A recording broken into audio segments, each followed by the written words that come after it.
Right, మనతో పాటు దాసరి ఉష ఉన్నారు, ఒకసారి మాట్లాడే ప్రయత్నం చేద్దాం. అక్క చూస్తూ ఉన్నారు ఢిల్లీలో జరిగేటటువంటి ఆ దమనకాండ ఏదైతే, ఎందుకంటే ఎంత విచక్షణ కోల్పోయి ఆడళ్ళ పట్ల అక్కడ వచ్చినటువంటి పేరెంట్స్ కూడా ఉన్నారు, అందులో స్టూడెంట్స్కి సంబంధించినటువంటి పేరెంట్స్ అందరూ కూడా ఆ ప్రొటెస్ట్లో పాల్గొన్న ఏ ఆడవాళ్ళని అంటే అమ్మాయిలని ఆడవాళ్ళని ఎవరిని వదలకుండా ఇష్టానుసారంగా వాళ్ళు ఎంజాయ్ చేస్తూ ఉన్నారు పోలీసు వాళ్ళు అక్కడ. ఎట్లా చూడవచ్చు అసలు నిజంగా పోలీసులు అసలు ఏం నడుస్తూ ఉన్నది? ఒక డెమోక్రసీ అనేది బతుకున్నదా భారతదేశంలో? మూర్ఖపు పాలన కనిపించింది అన్న. అసలు ఎంత మూర్ఖత్వం అని అంటే ఈ ప్రభుత్వాన్ని నువ్వు కొట్టడం కానీ ఇవన్నీ ఒక ఎత్తు అయితే కనీసం తిండి కూడా పెట్టడానికి పర్మిషన్ ఇవ్వలేదు. చూడండి, అంటే జొమాటోలో నువ్వు ఆర్డర్ చేస్తున్నావు, స్విగ్గీలో ఆర్డర్ చేస్తున్నావు అని చెప్పేసి వాళ్ళకి తెలిసినప్పుడు అది కూడా రావద్దు అని చెప్పేసి జొమాటో, స్విగ్గీ లాంటి ప్లాట్ఫామ్స్ని కూడా అక్కడికి భోజనం తిండి పెట్టొద్దు అని చెప్పేసి జంతర్ మంతర్ ప్లాట్ఫామ్ మొత్తానికి కొన్ని కిలోమీటర్స్ రేడియస్కి ఆపేయడం జరిగింది. అంటే దీన్ని ఏదో ఫండింగ్ అంటున్నారు, వేరే ఎక్కడి నుంచో ఫండింగ్స్ వస్తున్నాయి వాళ్ళకు, ఆ ఫుడ్ అంతగానం ఎట్లా వస్తుంది అని చెప్పి క్వశ్చన్ చేస్తూ ఉన్నారు వాళ్ళు. వాట్ ఈస్ దిస్ నాన్సెన్స్ అని ఒకసారి మీరు ఆలోచించండి. ఉన్నది అక్కడ పిల్లలు 10 years 12 year ఓల్డ్ పిల్లలు కూడా ఉన్నారు.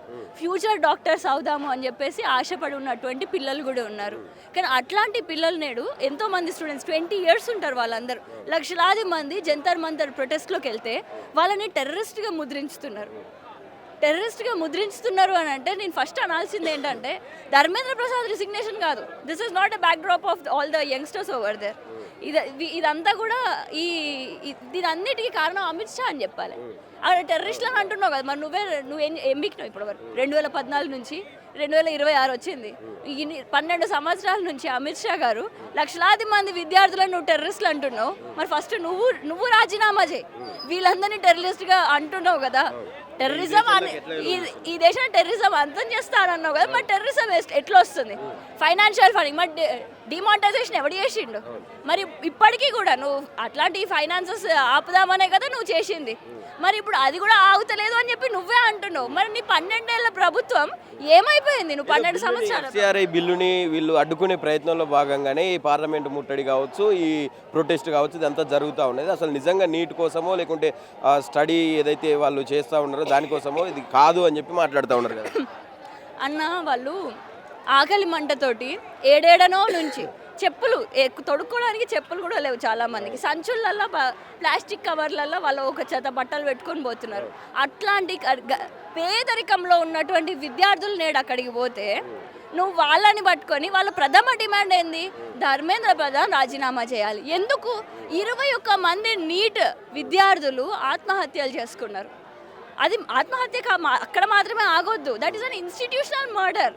ఎప్పుడైతే నువ్వు రెస్పాన్సిబిలిటీ ఎవరు అని చెప్పేసి చూపించినంత వరకు అప్పటి వరకు నువ్వు వీటన్నిటికీ కూడా పరిష్కారం చూపెట్టట్లేదనే అర్థం. ఇప్పుడు ఎన్నోసార్లు, ఇది ఒకసారి కాదు, ఎన్నోసార్లు నీట్ పేపర్ లీక్ అయిపోయింది.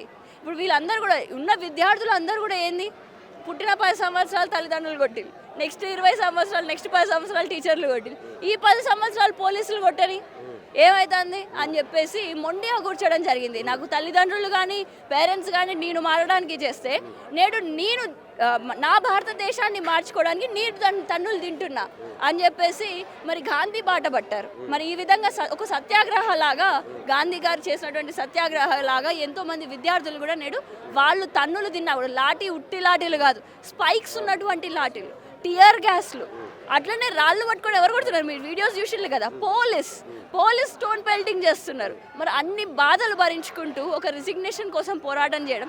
ఎంతోమంది కింద మెసేజ్లు నువ్వు స్టూడియోలో కూర్చొని మాట్లాడవచ్చు. మెయిన్ స్ట్రీమ్ మీడియా మొత్తం కూడా ఎవరి జేబులలో ఉన్నది, ఎన్డీటీవీ ఎవరి జేబుల్లో ఉంది, అదే కార్పొరేట్ సంస్థలు. ఆ కార్పొరేట్ సంస్థలు మళ్ళీ ఎవరికి ఫండింగ్ ఇస్తున్నాయి? ఇదే బీజేపీ. సో ఫండింగ్ అనేటిది వీళ్ళకి కాదు వచ్చేది, ఫండింగ్ అనేది నీకు వస్తుంది. కాబట్టి ఈ చెంచాలందరూ ఈ మేజర్ మీడియా ఏదైతే ఉన్నదో వాళ్ళందరూ నీకు చెంచాలుగా ఉన్నారు. కాబట్టి ఇలాంటి టెర్రరిస్టులు అనేటటువంటి మాటలు వస్తున్నాయి. అంటే ఇన్సిడెంట్ అక్కడ జరిగినటువంటి లాఠీ చార్జ్ ఇన్సిడెంట్లో అసలు ఫస్ట్ ప్రారంభించింది వీళ్ళే కావాల్సుకొని స్టోన్ పెల్టింగ్ అని చేసిండ్రు. దాని తర్వాతనే వాళ్ళు లాఠీ చార్జ్ చేయడం జరిగిందని చెప్పి మాట్లాడుతూ ఉన్నారు. కొన్ని విజువల్స్ కట్స్ చూపిస్తూ ఉన్నారు. అక్కడికి ట్రక్ తెచ్చిండ్రు వీళ్ళే, అక్కడ ఉన్నటువంటి ప్రొటెస్టర్స్ అని చెప్పి చెప్తా ఉన్నారు. దాన్ని ఎట్లా చూడొచ్చు అక్క? 25 రోజులు వాళ్ళు ఉట్టిగా కాదన్న ధర్నా చేసింది, హంగర్ స్ట్రైక్ చేసిండు. సోనర్ వాంగ్చుక్ ఒక ఎడ్యుకేషనిస్ట్, ఒక ఇన్నోవేటర్, మన ఆర్మీ కోసమే ఎన్నో కనిపెట్టిండు ఆయన. అట్లాంటి వ్యక్తి హంగర్ స్ట్రైక్ చేసి నేను 20వ తారీఖు అంటే ఒక 10 రోజులు వారం 10 రోజుల ముందే 20వ తారీఖు రోజు మేము పార్లమెంట్ ముట్టడి చేస్తాం. ఎందుకంటే జంతర్ మంతర్లో ఎన్ని రోజులు కూర్చున్నా కూడా మాకు కనీసం చర్చలకి కూడా ఎవరు రావట్లేదు. అలాంటి వినని ప్రభుత్వానికి ఎవరి కోసం అయితే పార్లమెంట్ ఎవరి కోసం ఏర్పాటు చేసి ఎంపీల కోసమా, మంత్రుల కోసమా? లేదు, మన ప్రజల కోసం ఏర్పాటు చేసేళ్ళు. సో ఆ ప్రజల కోసమే ప్రభుత్వం ఏర్పడ్డది. కాబట్టి అక్కడికే పోయి మేము సమాధానాన్ని అడుగుతాము అని చెప్పేసి గులాబీ చేతు ఒక పువ్వులా, కాన్స్టిట్యూషన్ పుస్తకం ఒక బుక్లా పెట్టుకొని, భారత రాజ్యాంగం ఒక బుక్లో పెట్టుకొని పోతా అంటే నువ్వు వీళ్ళపైన నువ్వు అటాక్ చేసి వాటర్ కెనాల్స్ ఎక్కడి నుంచి వస్తాయి? పిల్లలు తెచ్చుకుంటారా వాటర్ కెనాల్స్? అట్లనే ఎవరు ఇక్కడ ప్రిపేర్డ్గా ఉన్నారు? పోలీసులు బందోబస్తు పెట్టుకొని ఆర్మ్డ్ పోలీస్మెన్స్, అన్ఆర్మ్డ్ స్టూడెంట్స్, ఆల్రెడీ వాళ్ళందరికీ కూడా పోలీసులకి ట్రైనింగ్ ఉంది. ట్రైన్డ్ పోలీస్మెన్ బ్యాటన్స్ తోటి ఉన్నప్పుడు పిల్లలు చదువుకునే పిల్లలకి ఎంత ఫరక్ ఉన్నదన్న. నువ్వు పోలీసులని ముందు పెట్టుకొని వాళ్ళని పార్లమెంట్ లోపలికి నువ్వు వస్తే మళ్ళీ ఎంపీలని ఎక్కడ ప్రశ్నిస్తారు అని చెప్పేసి వాళ్ళు భయపడి పోలీసులని అడ్డుగా పెట్టుకొని వాళ్ళు ఒక గూండాగిరి చేసిళ్ళు పోలీసులతోటి. ఏ అమ్మాయి కూడా ఎన్ని రోజులు అక్కడ పార్టిసిపేట్ చేసినా కూడా జంతర్ మంతర్ దీక్షలో ఏనాడు కూడా నా మీద అసభ్యంగా ప్రవర్తించిళ్ళు అని చెప్పేసి చెప్పలే. కానీ ఎప్పుడైతే ఆ రోజు ప్రొటెస్ట్ జరిగిందో నా పైన అసభ్యంగా ప్రవర్తించిళ్ళు అని చెప్పేసి పోలీసులు అసభ్యంగా ప్రవర్తించిళ్ళు అని చెప్పేసి చెప్పడం జరిగింది. పోలీసుల వెనకాల కూడా మళ్ళీ బజరంగ్ దళ్ ఉన్నటువంటి వీడియోస్ కూడా మనం చూసినాం. So all these videos during the protest, ఆ ప్రొటెస్ట్ జరిగినప్పుడు ఎంత పీస్ఫుల్గా చేద్దాము అని చెప్పేసి విద్యార్థులు చూస్తే దాన్ని అంత శాంతి భద్రతలు ఉల్లంఘించింది అక్కడ ఉన్న పోలీసులు. సో మనం ఇదన్నిటినీ కూడా ఒకప్పుడు మనం మోడీని ఛాయలు అమ్ముకున్న మోడీ అని అన్నాం కదా, ఇప్పుడు పేపర్లు అమ్ముకుంటున్న మోడీ. మరి జవాబుదనం ఎవరు చెప్తారు ఇప్పుడు? Who is accountable, who is responsible? So first అడుగుతున్నటువంటిది నిన్న ఇప్పుడు నరేంద్ర మోడీ ఏమని చెప్పింది నిన్న రాత్రి 12 గంటలకి ఒక ప్రధానమంత్రి అయ్యుండి ప్రెస్ ముందు అఫీషియల్గా చెప్పకుండా వణుకుతూ నిన్న రాత్రి టెలిప్రాంప్టర్ని ముందు పెట్టుకొని 2 నిమిషాలు, అది కూడా ఏమని చెప్పినావు? Fast track కోర్టా? సిగ్గుండాలే అసలు. ఫాస్ట్ ట్రాక్ కోర్టు నీకు 2 నెలల తర్వాత ఇంతమంది పిల్లలు కూడా హంగర్ స్ట్రైక్ చేసిన తర్వాత 12 ఏళ్ళ అమ్మాయి కూడా నీకు ఆడ హాస్పిటల్లో పడ్డ తర్వాత ఇప్పుడు నువ్వు ఫాస్ట్ ట్రాక్ కోర్టు అని అంటావా? ఈ ఫాస్ట్ ట్రాక్ కోర్టు అనేది ఏదో రోజు వెళ్ళిపోవాలి. ఈ రోజు మేము అడిగేది అందరూ, అక్కడ ఉన్న జెన్జీలు అందరూ కూడా ఇప్పుడు ప్రొటెస్ట్ చేసే వాళ్ళందరూ కూడా వాళ్ళు అడిగేది ధర్మేంద్ర ప్రసాద్ రిసిగ్నేషన్. ఎప్పుడైతే ఆ పెద్ద తలకాయ అయిపోతుందో మిగిలిన వాళ్ళందరూ కూడా సెట్ అయిపోతారు. మళ్ళా రిపీట్ చేయాలని అంటే ఉచ్చా పడుతుంది వాళ్ళకి. ధర్మేంద్ర ప్రధాన్ రిజైన్ చేస్తే సొల్యూషన్ దొరకదు కదా. మేము ఆల్రెడీ దాని మీద నడిపిస్తూ ఉన్నాం. చట్టం తన పని తను చేసుకోబోతా ఉన్నది. మేము లూప్ హోల్స్ ఎక్కడైతే ఉన్నాయో అవన్నీ కూడా ఐడెంటిఫై చేసి కొంతమందిని అరెస్ట్ చేసి ఇప్పటికీ లోపలేసినాం. రీ ఎగ్జామ్ కండక్ట్ చేసినాం. ఆ ఎగ్జామ్ రాసి సీట్ సంపాదించిన పిల్లలందరూ కూడా హ్యాపీగా ఉన్నారు. ఇప్పుడు వీళ్ళే కావాల్సుకొని ఇదంతా చేస్తూ ఉన్నారని చెప్పి మాట్లాడుతూ ఉన్నారు. ఏం చెప్తారు దాన్ని? నేను ఆస్ట్రేలియాలో ఒకసారి చూసిన అన్న, అక్కడ ఒక ప్రెగ్నెంట్ అమ్మాయి అంబులెన్స్ టైంకి రాలేదు అని చెప్పేసి చనిపోయింది. ఒక్క ప్రెగ్నెంట్ లేడీ చనిపోతే అక్కడ ఉన్నటువంటి హెల్త్ మినిస్టర్ రాజీనామా చేసింది. ఐ వాజ్ లైక్, అంత రెస్పాన్సిబిలిటీ ఎలా ఉండగలుగుతున్నారు? నేడు 21 మంది సూసైడ్ చేసుకుంటే ధర్మేంద్ర ప్రధాన్ గారు మీరు ఇప్పటికీ కనీసం రిసిగ్నేషన్ చేయట్లేదు. మేము అడగడం కాదు, మీరు రిసిగ్నేషన్ ఇవ్వాలి. కాకపోతే మీరు రిసిగ్నేషన్ ఇవ్వకపోగా మేమందరం అడిగితే మీరు మమ్మల్నే యాంటీ టెర్రరిస్టులు అంటున్నారు, యాంటీ నేషనల్ అడుగుతున్నారు. ఇంకా ఏమైపోతుంది మన భారతదేశం? I'm proud Indian.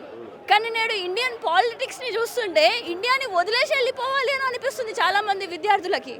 ఇప్పుడు ఎవరైనా కూడా, నేను ఒక ఐఐటిఎన్ని, ఎంతోమంది నా ఫ్రెండ్స్ అందరూ కూడా యుఎస్కి వెళ్ళి సెటిల్ అవుతున్నారు, యూకేకి వెళ్ళి సెటిల్ అవుతున్నారు. Why? Only because India is not what we expected. So same ఇప్పుడు కూడా అదే జరుగుతుంది. ఇంకా రానున్న రోజులలో ఆ క్రీమ్ మ్యాచ్ ఏది కూడా, ఇప్పుడు ఏ నీట్ విద్యార్థులు అయితే డాక్టర్లు అవ్వాలో ఆ డాక్టర్లు మనకి దొరకరు ఇంకా రానున్న రోజుల్లో. Everyone will leave India for better, for quality. So ఏం చేస్తే ఈ సిస్టమ్ చేంజెస్ అవుతుంది? మీరే ఇక్కడి నుంచి ఫస్ట్ కేటీఆర్ గారి బర్త్డే వదిలేసుకొని మరి పెద్ద ఎత్తున వీళ్ళకు మద్దతుగా వచ్చి ఒక నిరసన ప్రదర్శిస్తూ ఉన్నారు. ఇక్కడి నుంచి సూటిగా ఏం చెప్పాలనుకుంటున్నారు? ధర్మేంద్ర ప్రధాన్ గారు, మీరు ఫస్ట్ రిజైన్ చేయాలి. ఎందుకంటే నువ్వు ఆడ సెంట్రల్ హోమ్ మినిస్టర్గా నువ్వు రిజైన్ చేస్తే ఒక్క రాష్ట్రం అని కాదు, మన తెలంగాణ రాష్ట్రంలో కూడా ఇప్పుడు జరుగుతుంది. కాంగ్రెస్ ప్రభుత్వం 2024లో అధికారంలోకి వచ్చింది. అది 2024 సంవత్సరంలో 48 మంది గురుకులాల విద్యార్థులు చనిపోయిళ్ళు. 2025కి వచ్చేసరికి 110కి పెరిగింది. 110 మంది విద్యార్థులు 15 సంవత్సరాలు కూడా ఉన్నాయన్న వాళ్ళకి అట్లాంటి అంతమంది విద్యార్థులు చచ్చిపోయారు. అక్కడ రాజీనామా చేస్తే అక్కడ పాశం పెడితే అక్కడ తొడపాశం పెడితే నేడు ఈడ కూడా సెట్ అవుతారు. నువ్వు ముఖ్యమంత్రి అయితే ఏంది, విద్యాశాఖ మంత్రి అయితే ఏంది, ఆర్డర్ జిమ్మేదారు ఉండేది ఉంటే ప్రతి రాష్ట్రంలో కూడా ఆటోమేటిక్గా రెస్పాన్సిబిలిటీ అకౌంటబిలిటీ అని చెప్పేసి భయపడతారు, మినిస్టర్లు భయపడతారు. That is what we want. Ministers should be afraid. ఏదైనా తప్పు జరుగుతుంది అని అంటే వాళ్ళకి భయం ఉండాలి. ఆ భయం ఉంటేనే ప్రజలకి కావాల్సినటువంటి పాలన. నువ్వు నేడు ముఖ్యమంత్రిగా కానీ మంత్రిగా కానీ ఎవరి కోసం అయినావు, ప్రజల కోసం అయినావు. కానీ అది మర్చిపోయి నీ మంత్రి పదవి కోసం, మీ మంత్రుల పదవులు కాపాడుకోవడం కోసం నేడు ఈ విధంగా వ్యవహరించడం అనేది ఎవ్వరు కూడా ఒప్పుకోరు. నేడు జరిగినటువంటి ప్రొటెస్ట్లో జరిగినటువంటి లాఠీ చార్జీలు కూడా, గ్యాస్ షెల్స్ కూడా, టియర్ గ్యాస్ షెల్స్ కూడా ప్రయోగించడం జరిగింది. వాటన్నిటికీ కూడా వ్యతిరేకంగా నేడు బర్త్డే సెలబ్రేషన్స్ ఉన్నా కూడా no birthday celebrations when there is a protest happening. We all should be in solidarity with the NEET aspirants, all the Gen Z students అని చెప్పేసి నేడు కేటీఆర్ అన్న మీటింగ్ పెట్టడం జరిగింది. మీటింగ్లో కూడా మనం చూసినాం nobody from BRS spoke over there. మాజీ మంత్రులు ఎమ్మెల్యేలు మాట్లాడలేదు. జెన్జీ స్టూడెంట్స్ వాళ్ళ ఆవేదన చెప్పుకున్నారు. ఆల్ ద నీట్ ఆస్పిరెంట్స్ వాళ్ళ ఆవేదన చెప్పుకున్నారు. యంగ్ గర్ల్స్ వాళ్ళ ఆవేదన చెప్పుకున్నారు. సో ఆ విధంగా వాళ్ళ ఆవేదనని ఇంకా ముందుకు తీసుకొని వెళ్ళాలి. మీకు అండగా మేము ఉంటాము అని చెప్పేసి అకౌంటబిలిటీ ఉండాలి అని చెప్పేసి బీఆర్ఎస్ హయాంలో కూడా అకౌంటబిలిటీ ఉన్నది. ఇప్పుడు కూడా మేము కూడా కోరుకునేది అకౌంటబిలిటీ అని చెప్పేసి చెప్పడం జరిగింది. Thank you.